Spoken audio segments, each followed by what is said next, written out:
une ville de laine en Picardie, dans le nord de la France, un quartier ouvrier, la cité de Mulhouse, dans le secteur de Remicourt. Des maisons mitoyennes, serrées les unes contre les autres, comme souvent dans ces vieilles cités.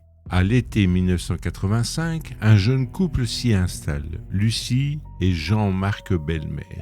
Lui est routier, souvent sur les routes, absent des jours entiers. Elle reste à la maison, seule, avec le chien de la famille. Une vie simple, ordinaire, sans histoire. Du moins, c'est ce qu'il croyait. Tout bascule au début de l'année 1986. Un matin de janvier, Lucie trouve ces étranges taches rouges sur la table de la cuisine. Sa première pensée est rassurante. Jean-Marc a dû se couper en bricolant, en épluchant un fruit avec son couteau trop aiguisé. Une explication tout à fait banale. Une explication que l'on se donne pour ne pas avoir peur. Mais les taches reviennent encore, et encore. Lucie a beau frotter, nettoyer, récurer, le lendemain, elles réapparaissent. Pire, elles se déplacent, d'abord sur la table, puis sur les murs, puis dans les chambres, puis sur les vêtements, puis sur les draps. Et le détail qui fait froid dans le dos, on les retrouve aussi sur le linge rangé à l'intérieur des armoires fermées à clé. À cela s'ajoutent des bruits. La nuit, des coups sourds résonnent dans les murs, des sons de vaisselle, comme si quelqu'un s'affairait dans la cuisine déserte. Le chien, lui, refuse obstinément de descendre à la cave. Il grogne, recule, se couche, les oreilles plaquées. Lucie attend fébrilement le retour de son mari. Quand Jean-Marc rentre, elle lui demande des explications. Mais lui, non plus, ne comprend pas. Il n'a aucune réponse. Le couple, dépassé, prend une décision. Ils appellent la police. 2 hommes sont chargés de l'affaire. Le brigadier chef Guy Piette et le brigadier Pierre Separo. Des policiers, des hommes rationnels, qui ne croient évidemment pas une seconde à une histoire de fantôme. Ils inspectent la maison, ils avancent des hypothèses raisonnables. Et si le chien blessé projetait du sang en éternuant? Et si un voisin, de l'autre côté du mur mitoyen, faisait des travaux? Ils interrogent les voisins. Personne n'a rien fait d'anormal. Et pendant qu'ils sont là, au rez-de-chaussée, un bruit sourd retentit à l'étage. Une pièce vide, rien n'a bougé. Le brigadier chef Piette le reconnaîtra lui-même. Ce bruit est resté inexpliqué. Alors, les policiers décident de tendre un piège. Ils répandent de la farine sur le sol pour élever la moindre trace de pas.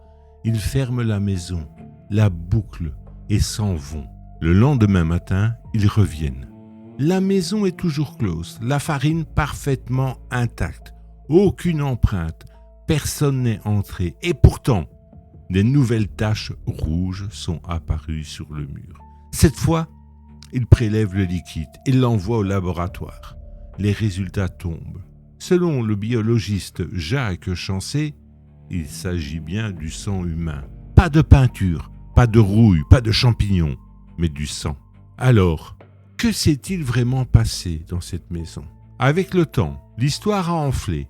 En 1986, FR3 tourne un reportage. Puis, 6 ans plus tard, en 1992, l'émission Mystère sur TF1 reconstitue l'affaire avec les effets spéciaux et le sens du sensationnel de l'époque. Et c'est là que la légende dépasse les faits. Car il faut être honnête, des chercheurs ont montré des années plus tard que certaines analyses présentées à la télévision n'avaient peut-être jamais été réalisées comme on le prétendait, que l'émission a exagéré, ajouté, déformé. On a parlé d'ossements de soldats allemands de la Première Guerre mondiale retrouvés sous la maison lors d'une démolition. Vrai, faux, la version se contredit. Même l'adresse de la maison change selon le récit. Ce qui reste en revanche, ce sont les déclarations faites à la police à l'époque, par le couple et par les enquêteurs. La farine intacte, le bruit inexpliqué à l'étage et ce mot prononcé par un biologiste, sang humain. Le reste appartient à cette zone trouble, où la peur, la mémoire et le besoin d'histoire sensationnelle se mélangent. Après le départ des belles-mères, la maison a retrouvé son calme. D'autres locataires y ont vécu sans jamais rien remarquer.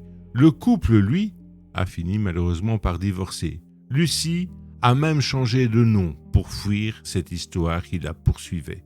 Alors, supercherie, phénomène inexpliqué, détresse d'une femme trop seule qui cherchait à ce qu'on la regarde, chacun se fera sa propre idée. Mais une question demeure suspendue, comme ces taches que l'on essuyait le soir et qui revenaient au matin. Si ce n'est ni une farce, ni un fantôme, ni la science, alors, qu'est-ce qui saignait dans cette maison de Saint-Quentin ? Voilà, pour cette pépite de l'été. Si cette histoire vous a tenu en haleine, faites une chose toute simple. Abonnez-vous à la chaîne, c'est gratuit pour vous, c'est tout pour moi. Cliquez sur la petite cloche aussi pour ne manquer aucune prochaine pépite. Tout l'été, je vous en réserve d'autres, des étranges, des oubliés, des inoubliables. Et laissez-moi un commentaire. À votre avis, que s'est-il vraiment passé dans cette maison ? J'ai hâte de vous lire. Une dernière chose, et elle me tient à cœur aussi. À partir du mois de septembre, une nouvelle aventure commence. Une seconde chaîne va voir le jour, le murmure de l'art. Des entretiens, des conversations intimes avec des artistes de tous horizons, peintres, écrivains, musiciens, sculpteurs, photographes. Des rencontres sincères, loin du bruit, pour entendre ce que la création a nous dit. Si l'art sous toutes ses formes vous touche autant que les belles histoires, alors gardez l'œil ouvert. Les murmures de l'art arrivent en septembre. D'ici là, prenez soin de vous et rendez-vous très vite pour des nouvelles pépites, en collaboration avec monlivrepapier.be.